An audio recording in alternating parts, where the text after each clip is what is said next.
Assalamualaikum warahmatullahi wabarakatuh. Selamat datang di channel saya Hardian Omen. Dan bagaimana kabar kalian? Semoga baik-baik saja. Dan di awal tahun 2021 ini semoga kita semua diberikan kesehatan dan semua yang tercapai di 2021, semua mimpi yang kalian inginkan atau cita-cita yang kalian inginkan di 2021 ini segera tercapai. Amin.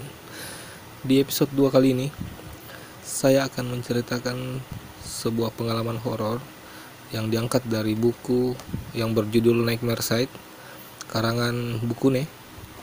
Dan ini adalah cerita dari beberapa pendengar dari Radio Ardan yang dikumpulkan dan menjadi sebuah buku. Jadi, saya membelinya beberapa tahun yang lalu dan saya akan membacakannya kepada kalian yang belum pernah baca atau mendengar sebuah cerita dari Radio Ardan tersebut. Nah, di episode kedua kali ini kita akan bercerita sesuatu yang dialami oleh ketua jurusan. Dan ya, langsung saja kita menuju ceritanya.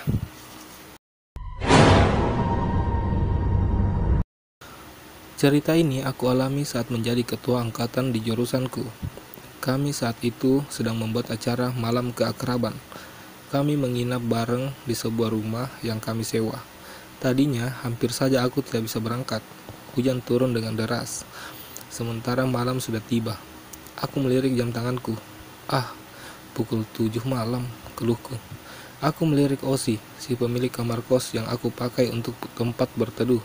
Dia pun tampak gelisah karena aku dan dia tidak bisa pergi ke tempat acara. Bagaimanapun kami harus berangkat ke sana. Apalagi aku adalah ketua angkatan. Apa jadinya kalau ketua angkatan tidak hadir di acara yang sengaja dibuat untuk kami, para panitia senior jurusan? Akhirnya dengan nekat kami menembus hujan dengan menggunakan motor bertiga. Aku, Ozi, dan Iman.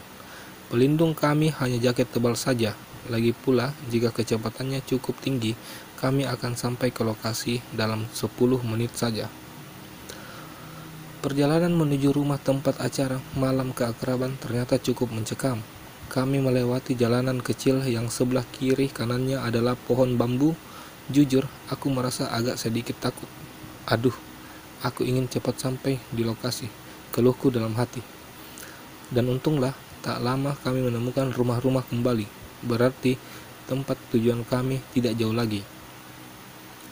Benar saja, akhirnya di sebelah kiri kami menemukan rumah dengan banyak motor terparkir.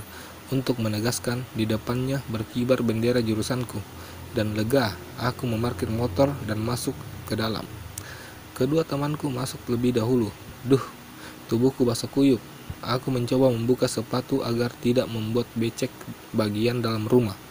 Saat sedang sibuk membuka sepatu, dua adik kelas keluar rumah dengan wajah kusut. Sumpah, kerasa banget nih. Kepala aku langsung panas, ujar salah satu dari mereka. Penasaran, aku langsung bertanya, ada apa sih? Tapi mereka hanya memandangku dengan wajah kebingungan dan hanya menggelengkan kepala. Aku akhirnya hanya mengangkat bahu dan masuk ke dalam rumah. Saat masuk ke rumah itulah aku mulai mengerti apa yang dua adik kelasku itu keluhkan. Rumah itu terasa pengap, sesak, tapi sesaknya tidak biasa. Bukan seperti karena udara tipis. Aku merasakan juga sedih dan sakit. Hanya karena tampak tidak ada alasan jelas, aku tidak terlalu memikirkannya. Saat masuk, aku melihat dua pintu setelah ruang tamu. Satu pintu tertutup, satu pintu terbuka. Dari pintu tertutup itu, aku mendengar suara tawa Faisal, teman sekelasku. Suara tawa Faisal memang khas. Aku lalu mendekati pintu itu dan mengetuknya. Dari dalam terdengar jawaban, "Siapa? Masuk aja." Aku lalu membuka pintu dan ruangan itu kosong. Di dalamnya tidak ada siapapun. Padahal tadi jelas sekali ada suara orang menjawab. Perasaanku sangat tidak enak. Akhirnya aku meninggalkan ruangan itu. Aku akhirnya berjalan ke ruang tengah melewati pintu yang terbuka. Ternyata di dalamnya sudah banyak anak jurusanku yang hadir. Rupanya acara sudah dimulai, karena mereka sedang menonton penampilan akustik. Aku langsung menyalami sebagian orang-orang di sana dan meminta maaf karena datang terlambat. Saat itu, aku menyadari Faisal tidak ada. Karena penasaran, aku bertanya kepada Herman. Kayaknya sih Faisal nggak datang. Tadi dia telepon, katanya kejebak hujan, jawab Herman santai. Tapi itu cukup membuatku terkejut. Hah? Faisal tidak datang karena terjebak hujan? Jadi tadi suara tertawa siapa yang kudengar? Dari dalam ruangan kosong itu? Aku bertanya cemas dalam hati. Sudahlah. Mungkin tadi aku salah dengar. Hiburku pada diri sendiri. Tak lama, tubuhku mulai menggigil. Ini karena bajuku masih basah dan aku ingin sekali buang air kecil. Aku memandang berkeliling dan mencari kamar mandi. Oh, ternyata kamar mandi itu ada di ruang sebelah. Akhirnya aku berjalan ke kamar sebelah dan masuk ke kamar mandi yang ada di dalamnya. Kamar mandi itu tampak normal. Ukurannya tidak terlalu lebar, tapi panjang. Di dalamnya ada bathtub, kloset, dan shower. Air tampak mengalir dari shower menuju bathtub. Selain itu, tidak ada apa-apa lagi di sana. Tapi aku merasakan sesuatu, bulu kuduku merinding. Aku memutuskan untuk keluar dari kamar mandi itu. Aku membalikkan badan. Ekor mataku melihat sesuatu terbaring di dalam bathtub itu. Itu tampak seperti sesosok makhluk yang berbalut kain putih lusuh. Aku memberanikan diri untuk melihat ke arah bathtub tersebut karena penasaran.